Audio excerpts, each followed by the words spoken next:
বাংলাদেশে আইনের শাসন তৈরি হয়েছে।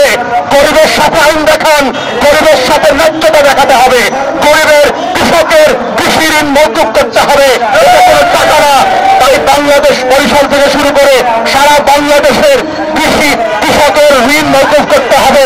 এই বাস্তবতাকে ঘিরে বাংলাদেশের কৃষি অর্থনীতি যেন ভেঙে না পড়ে, কৃষককে চলে নেওয়ার এই নাটক বন্ধ করেন, সুদে আসলে কৃষকের কৃষি ঋণ মওকুফ করেন, নতুন করে লক্ষ লক্ষ কৃষক এবং বেকার যুবকদেরকে কর্মসংস্থানে ফিরিয়ে নিয়ে আসার জন্য যে ইন্টারেস্ট ফ্রি মাইক্রো ক্রেডিটের ব্যবস্থা করেন।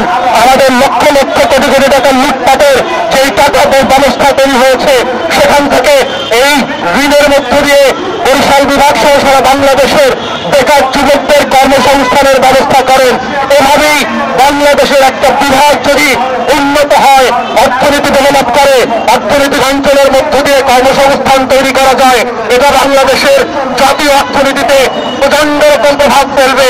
বরিশাল থেকে লক্ষ লক্ষ মানুষের ঢাকা আসার প্রবণতা কমে যাবে, এটার মধ্য দিয়ে ঢাকা খালি হবে এবং এটাই হচ্ছে উন্নয়নের যে বিকেন্দ্রীকরণের কথা আমরা বারবার বলছি।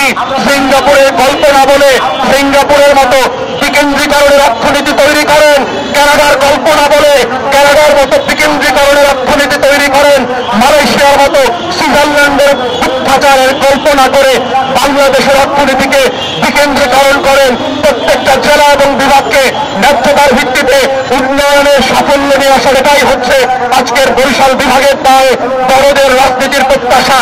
এই আশাবাদ ব্যক্ত করে অন্তর্বর্তীকালীন সরকারকে প্রত্যেকটা বিষয়ে অনতিবিলম্বে অবস্থান নেওয়া এবং দাবি করছি তারা যেন এই বাজেটে যেখানে যেখানে ন্যূনতম বাজেট দেওয়া উদ্যোগ নেওয়া প্রয়োজন সেগুলো যেন করেন। এই বলে আমার বক্তব্য আজকে এখানে শেষ করছি। আপনাদেরকে অসংখ্য ধন্যবাদ। আসসালামু আলাইকুম।